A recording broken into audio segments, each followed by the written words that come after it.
Chapter 9, Summertime Pills. The feast of internal acquaintance to which Jerry and I had been invited offered us the chance to meet with various characters in the book in an informal setting. As such, I appeared in my customary attire, hat, coat, khakis, and t-shirt, the latter bearing a picture of Tarzan as Batman and the phrase, "This is not the world that I wanted to live in." Jerry carried a bag over his shoulder in which lay the puppet he had borrowed from me.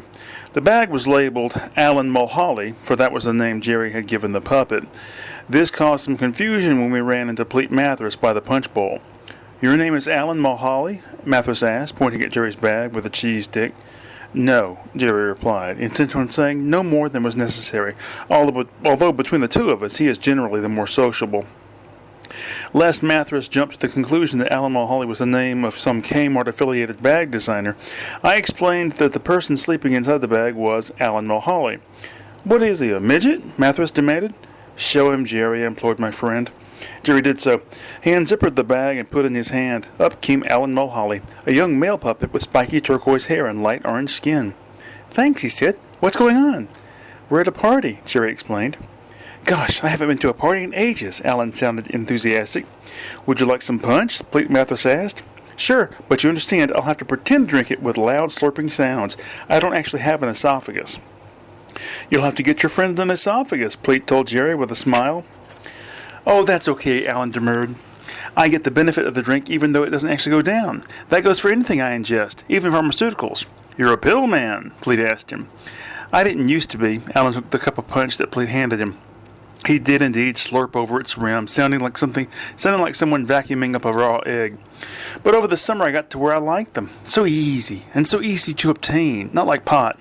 "Pot's very easy to obtain," objected Pleat. "All you have to do is ask around." "I haven't found that to be the case." Alan sounded a little indignant, as if the world was playing a cruel trick on him. Inside the mind of a fool. Later that evening, Jerry and I asked one of the maids in the hotel for a complimentary sewing kit. Alan's head had come loose with all the talking he had done. "You're going to have to keep him away from the booze from now on," I advised Jerry. "How was I to know the punch was spiked?" Jerry selected a skin of red thread to connect Alan's head. "Always assume when you're at a party full of adult academics." "Wonder what he's stuffed with?" Jerry asked as he turned the head over.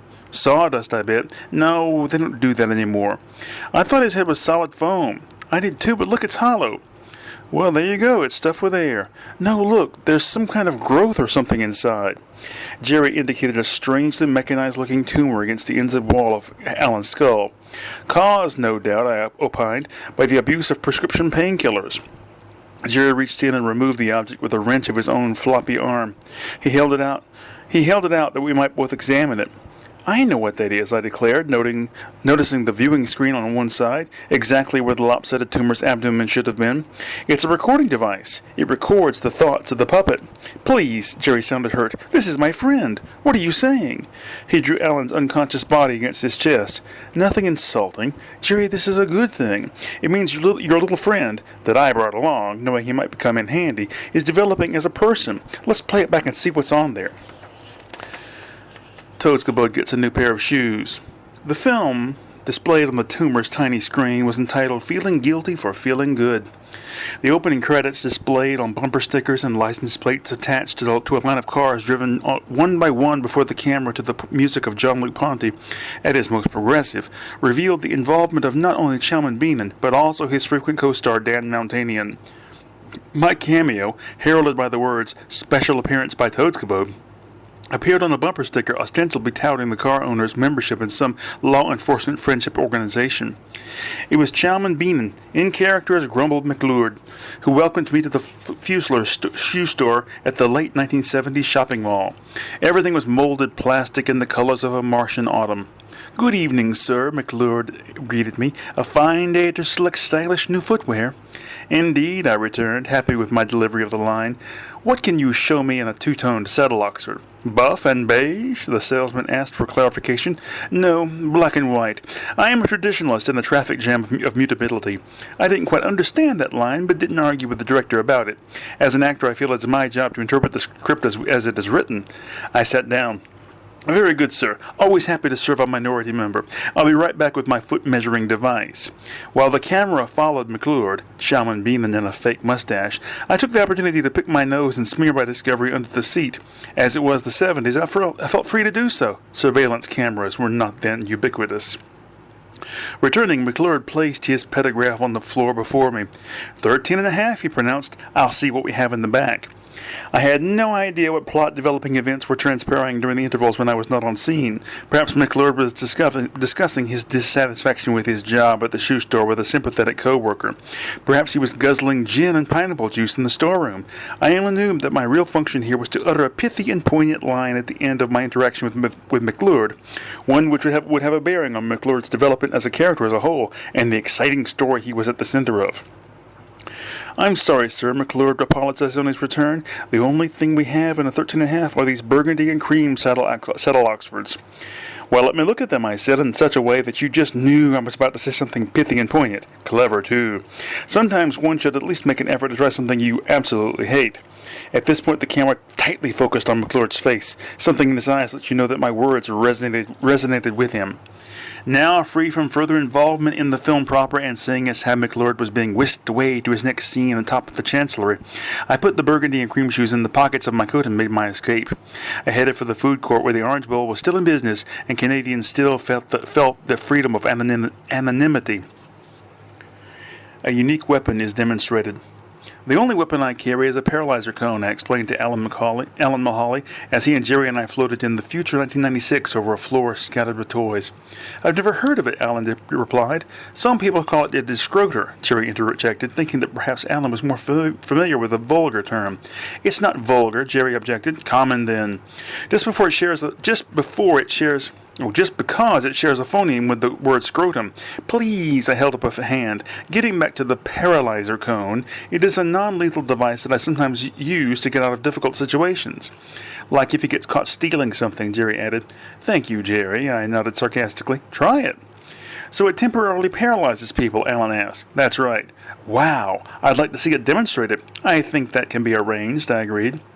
Thus, I found myself peering over the side of the balloon's basket, looking for someone suitable for paralyzing. What about that guy? Jerry pointed below at a farmer amid his livestock. No, that guy hasn't done me any harm. It has to be somebody who deserves it.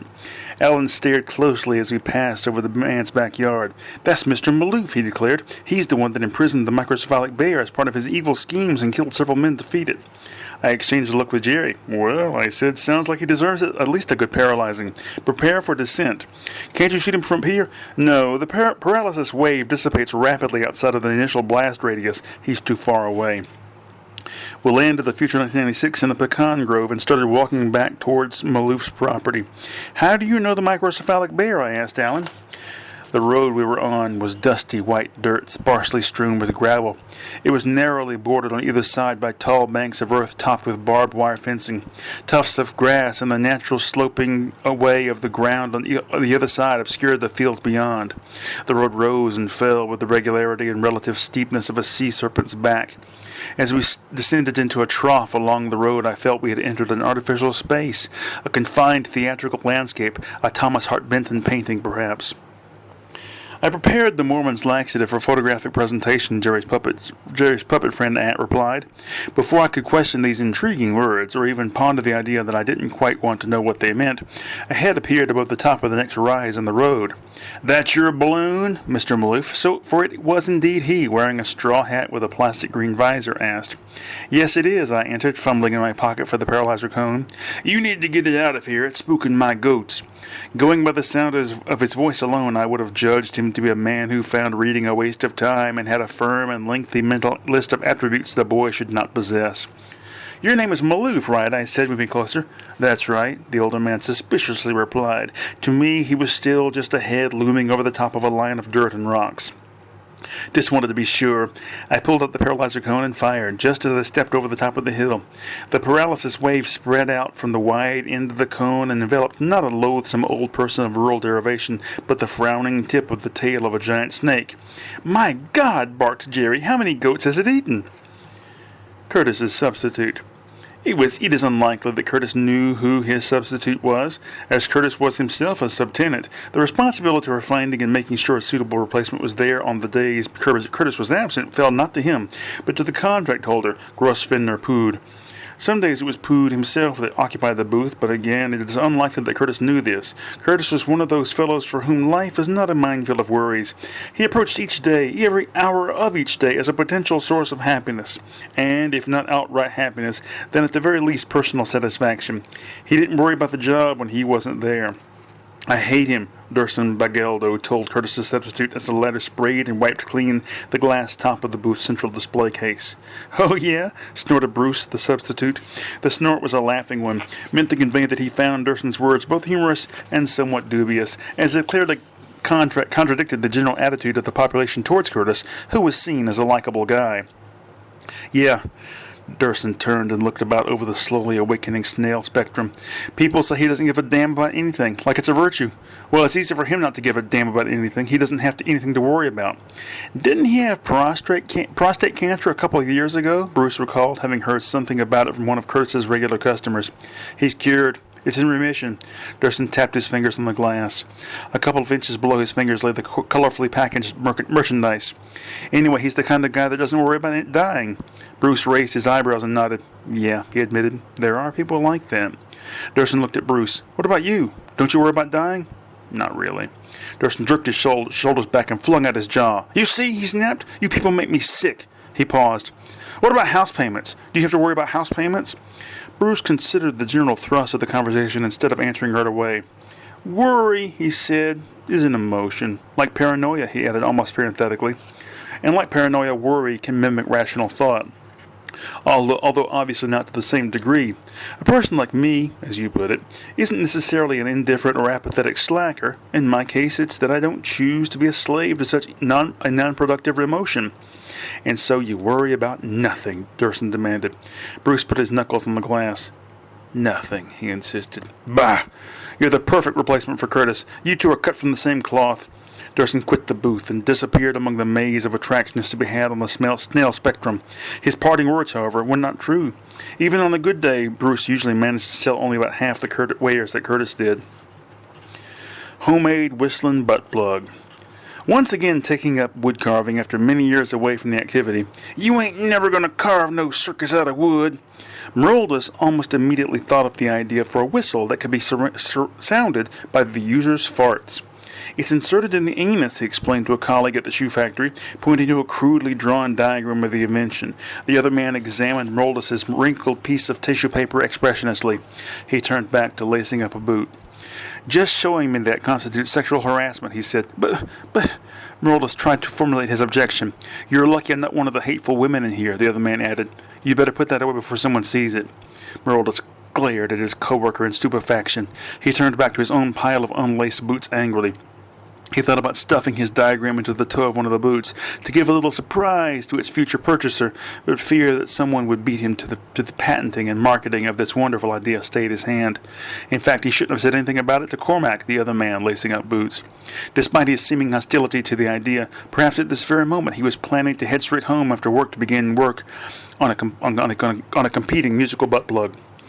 Meroldus left work early, feigning stomach cramps, headache, and existential malaise.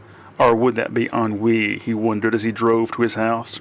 Time enough to learn all about such terminology once I'm rich, he thought, while fully intending to get started immediately on his invention. His wife, however, wanted to know exactly why he wasn't at work.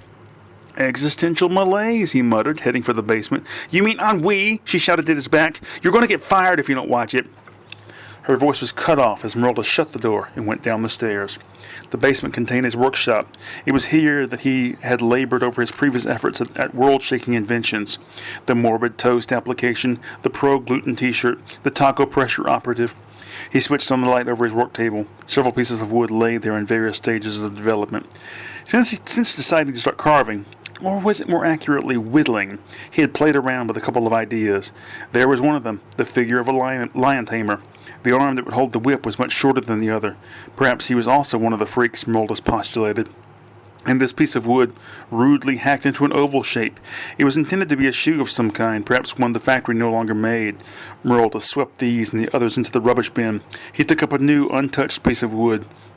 He had no idea how to make a whistle. He figured he could buy one at the party supply store and insert it. Speaking of inserting, he had to make sure that the butt plug wouldn't be too big. Or too small, come to think of it, for the average user. He looked around and spied his shop broom. The handle seemed to him about the right width, its end nicely rounded. He put it on the table and cut off the end about 4 inches down with a hacksaw. Yes, that seemed about right. About the size of a fat sausage. Perhaps he could hollow out the interior and not have to worry about carving something else down to size. He put the broom handle section in the vise and used a power drill to bore out a 1/4-inch wide hole in the cut end and a 1/16 inch wide hole in the rounded one, connecting the two so that when he held the section up to the light, he could see through it to the end to end. He then made a groove around the circumference of the section. This was to give the sphincter something to hold on to so that the plug wouldn't slip into and be lost inside the rectum. Well, might as well give it a try, Mulder said to himself. He lay down on the old sofa in the corner and pulled his pants down around his ankles. Greasing up the plug with some motor oil, he pushed it inside his anus. It was easier than he had imagined. He stood up and pulled up his pants. It was a little uncomfortable, but if it worked out, this could be the next great novelty sensation. He decided to head upstairs and see what his wife thought. Unknown to Meroldus, a splinter had become lodged in his homemade butt plug's breezeway. He intended to fart freely and silently upstairs in the very presence of his wife, for without a whistle in the plug there would be nothing to stop gas escaping and nothing to make a noise as it did so. "I think I'm feeling better," he told his wife. "What are you building down there?" she asked. "Oh, I'm working on another carving." "Still trying to prove that bully from 4th grade wrong?" Meroldus bit back a sharp retort, deciding instead to push hard on the groaner. He felt it. Meroldus bit back on a sharp retort, deciding instead to push hard on the groaner he felt building up inside his gut. He was about to ask his wife what was for supper and make a smart comment about how good it smelled when a dusty, high-pitched shriek issued from his backside. It sounded like a kid missing his 2 front teeth. "What the hell was that?" Meroldus' wife demanded. "I'm a genius!" Meroldus shouted, eyes wide. Little people in a machine. The machine contains a host of tiny people who oversee its functions, Dr. Impedimungus explained to the surviving members of the musical group Nostromat. "How did they get in there?" Arnold wondered as he bent over the cardboard and glue model sitting on Impedimungus' makeshift desk. "I believe they were born in there," the infamous scientist answered, sounding as if the idea had just struck him, and struck him most favorably at that. Born in there? Cameron, the group's primary vocalist since its inception, didn't like the sound of that. Dr. Impedimungus began to wonder if he might have done better to go with a more intelligent group. Perhaps Oregon, he thought, a half-smile tensing his face as he remembered the days of vinyl. "Yeah, sure," Jasper, another member of Nostromat, broke in, getting excited by the concept. "They're an integral part of the machine. When it's manufactured, they're manufactured right along with it." "You can't manufacture people," objected Arnold. "Tiny people." Jasper held up his thumb and forefinger. "They can't be that tiny." Fig, the last of the surviving members of the group to be mentioned here, spoke with the voice of authority. "Their brains wouldn't be big enough for self-awareness." "This one has some intelligence," thought the award-winning researcher. "Which instrument does he play?" "The tabla?" Inside the machine, the little people watched uneasily as the long-haired, Muppet-looking crew examined their existence unit. The chairman of the council remarked lightheartedly, "We're really living in a science-fiction world now, fellas." Appropriate science fiction music would be. Larry, identifiable as a waste handler by his orange coveralls, struggled to find a word other than the already used appropriate to complete his sentence. "Pink Floyd," suggested another little person, not realizing exactly what way Larry was stuck. "Hawkwind," another suggested. "No, Blue Oyster Cult." Carmichael, easily excited by such discussions, insisted with a wild movement of his arms. The failure of Blue Oyster Cult to maintain their headway, much less their viability as a group, proves that they weren't really heavy metal after all. This voice came from somewhere near the rear of the group, peering out of the observation portal. "That's bullshit, Tommy. You can make the same accusation about any group labeled metal in the early years of the genre." The way people smelled in the 70s was like the last gasp of dandyism. Rogue talk about Santa Claus as a god. Thus went the nervous interlocutions of the little people. Outside the talk among the members of Nostromat and their science man acquaintance became equally abstract.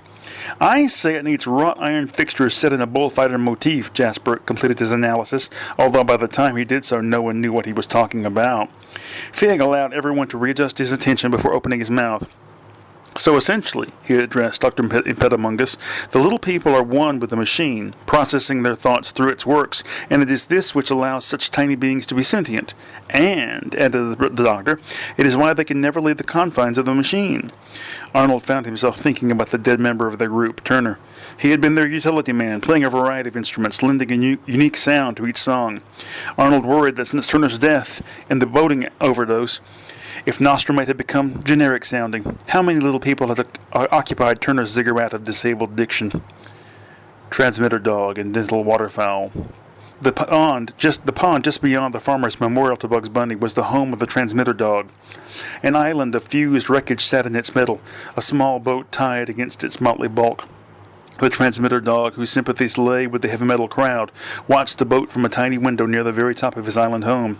I had stopped by the farmer's makeshift memorial to kill time before establishing my own band.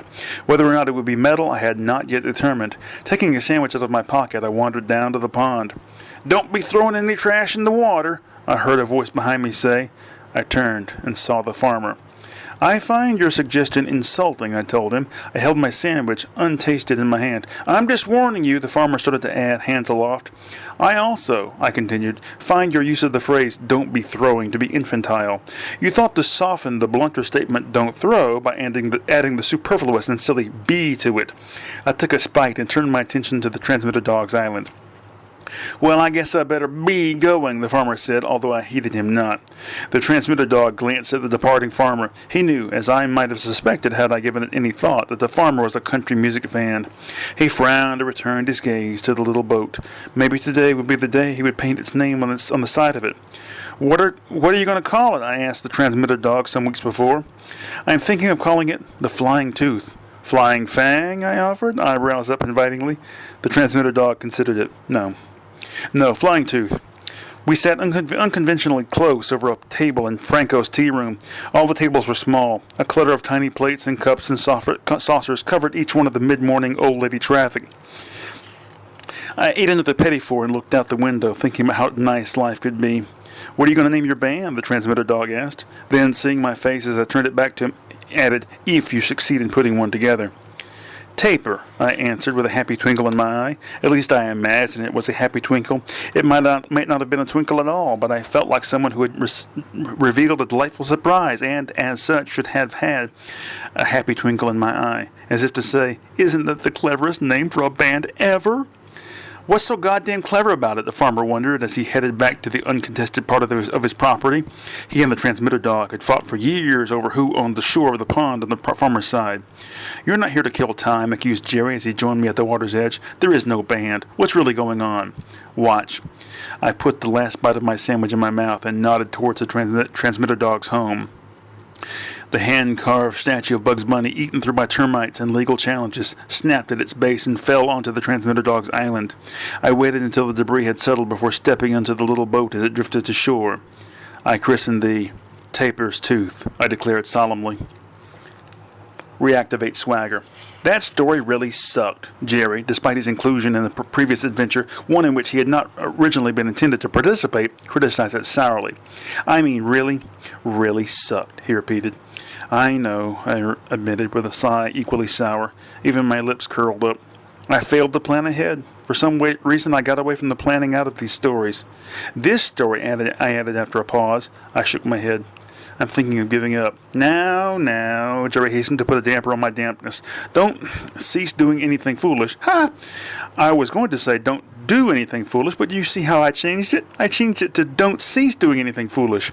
Because this whole exercise in writing, and trying to write a novel, especially in this way, is really foolish, you've got to admit. This unique way of yours," he added, trailing off and shaking his head. "Thank you, Jerry, you are most wise." I sat down on a nearby piece of machinery seemingly made for the purpose of supporting my worthless weight. "There's another thing to consider," Jerry started on a new line of attack as he took a seat on a similar piece of machinery opposite. "What's that?" "We never made it to the perfectual." "I think that whole thing is dead in the water." "Well, you still want to go, right?" I considered. "Yeah, I hate to leave something unfinished. I mean, the whole trip, with a perfectual as the ultimate goal, it means something. It means something to me. What? I don't know. It means completing the novel?" "Yes, but that's only on a... I held up my hand, palm down, and skimmed it across the field of vision. Surface level. There are deeper meanings, in other words. I nodded thoughtfully as I stared at the circular object on the floor between Jerry's mechanical perch and mine. Jerry, I snapped, looking up at my old friend, I can't let the perfectual go unreached. You're going to try again. Jerry looked happy at the thought. Yes, I am. I am going to try again. I don't know how the perfectual is going to be reached, and I don't know if I'm going to be exactly or directly the person who's going to do it. I touched the fingertips of my right and left hands together, but it's going to be done. Because you're going to plan ahead. That's right. On the floor of the circular object, a hatch of some kind apparently began to open with a counterclockwise motion. Suppose the waffle crews are no longer required on the 8th. Down in the rubber and pig iron intestines of the great literary machine, some call it a booking. The little people that run its works received their orders in the form of a piece of paper that fluttered down to them from the circular opening above the great bath orb. The paper was sucked into the swirling green waters and thrown up against the transparent side of the orb to be magnified and illuminated by a powerful beam of light. All the little people busying themselves with various tasks in the bath orb room looked up and saw the words, "Thread the impulsive yellow like a catfish on a flag." "What does it mean?" one of them asked. "Ah, newly hatched one," another little person, his jowls weighed down with white bristles, smiled indulgently. Thaddeus, a little frowny, but still a smile, and shook his head. "It is a code." He threw out his arms and shouted most resonantly, "Get out the code book!" But it was already being done. There was more than one old-timer at work on the top level of the machine. "What is today's date?" "I don't know, but it's Halloween." "What's Halloween?" "Something to do with getting ready for winter." "Ah, winter. That's code for sleep." "Or death," someone pointed out as they all gathered around the large book with the word "code" impressed in gold leaf on the cover. There was silence until finally a little person in a tall purple hat said, "Okay, let's stop looking at the pictures and look up the first word." They glanced at their bath orb. "Twed." "No, tweed." "Are you sure? Is that what I said before?" The newest of the little workers glanced at the jowly, whiskered one, but no help was forthcoming. "I know what it means," said a voice from the opening to the tube that led deeper into the mysteries of the machine. Everyone turned and saw Five-Headed Four, the chief of waste management. "They say he only comes out in an emergency," someone whispered, but quite audibly. "It means to shut down the works and suspend operations." Five-Headed Four shifted into the room on his two rumpy bumps. "Tweed means all that?" "No, stupid. The whole message." "Don't call me stupid. Don't call anybody stupid. How do you know all this?" Five-Headed Four belched loudly. "I've been around a long time," he said. Eventually his interpretation was accepted by everyone, especially since as time wore on and the message became more waterlogged, it could have easily just said just about anything. Essential functions of the machine were turned off one by one. The whole superstructure became silent. Its framework ceased to vibrate. Little people could hear themselves think for the first time in years. "Do you think we'll dream?" one asked. "Shouldn't think so. Dreaming is a function of the machine." "But we're part of the machine." "Is the universe a machine?" Everyone climbed into the disused pods in the children's section of the library. They all said good night to each other, and the last one made sure everything was secured, then turned out the light. The end of part 1 of At Home with the Gas Giants.